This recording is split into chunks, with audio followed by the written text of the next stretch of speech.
welcome to this special event coordinated by the Coalition for Personalised Care. I'm grateful for you giving up your valuable time to join us today for what I hope will be a stimulating and interesting presentation and session. I'm Kim Ryley. I'm one of the co-chairs of the Coalition for Personalised Care with Heidi Wright, my colleague, and it's my pleasure to welcome you all here to join us today.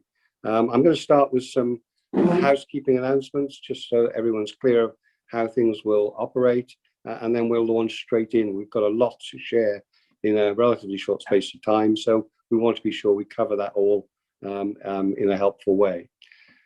So to get the best experience from this event, can you please use speaker view throughout? That will be helpful for you. You should be muted currently, but if you could stay on mute throughout, that would be helpful. But do please use the chat box function whenever you feel a question coming on at any stage in the proceedings, and we'll pick that up then for the panel question and answer session later in the event. And any responses we don't get to in that session, we will pick up later in writing and deal with them that way as part of the output from the day.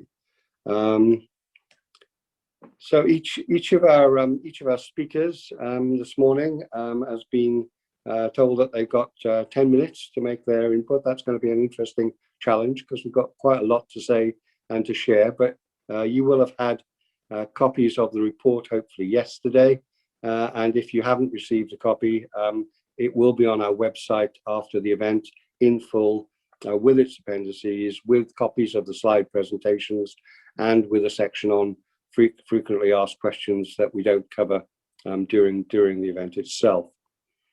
If you want to tweet through the event, that's great. That would be very welcome. And we've got two hashtags today, given that it's an important day in the calendar.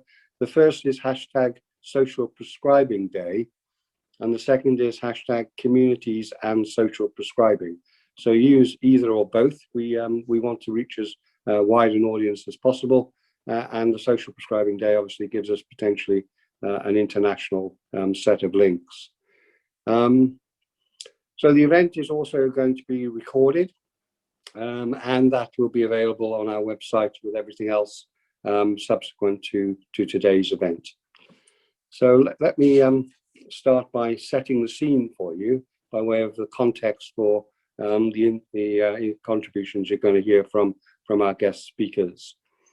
NHS England want more people to have personalised healthcare, and their universal personalised care strategy sets out a range of actions to improve frontline practice in that way across all health and care settings.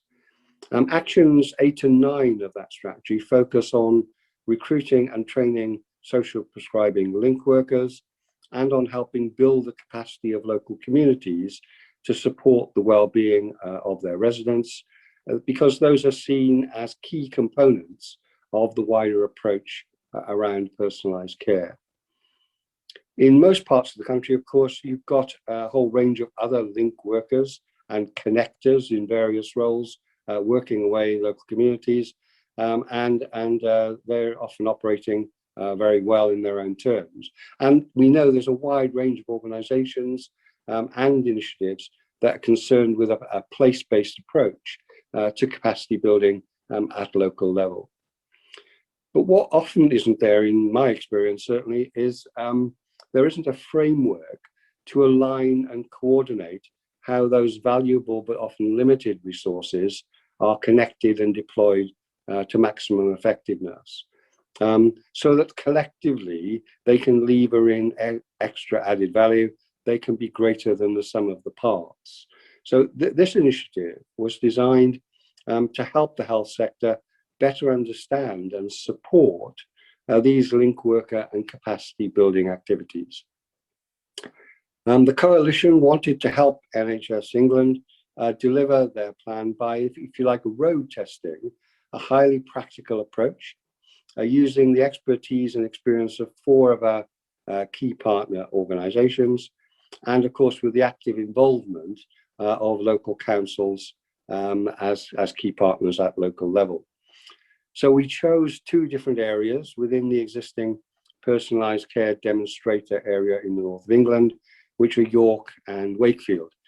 Both towns I know well. I worked for 5 years in the city of Hull, so I know that part of the world, and I know that York and Wakefield have excellent local councils, and their contribution has been enormously valuable to us. So each of the partners in this bold collaboration played a different but complementary role, and together I think it was a very powerful and effective team, and I think the quality of the learning that's come out of that is clearly exceptionally good. The project itself is designed also to help the personalised care group in NHS England find ways to measure the impact of community-centred approaches of this kind within that wider comprehensive personalised care model. And I think we'll talk a bit about measurement in the report and perhaps in some of what you'll hear today. So our work started back a year or so ago in February of last year, and we just about managed to get the first of 5 parts of that programme actually completed before national lockdown hit us for the first time last March.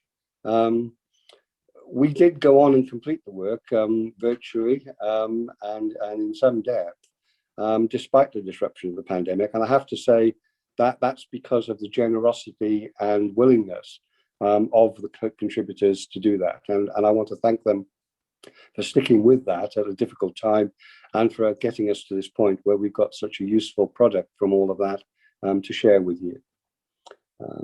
So as a result, I think we've all learned a great deal from what's been a very rich experience in this particular project.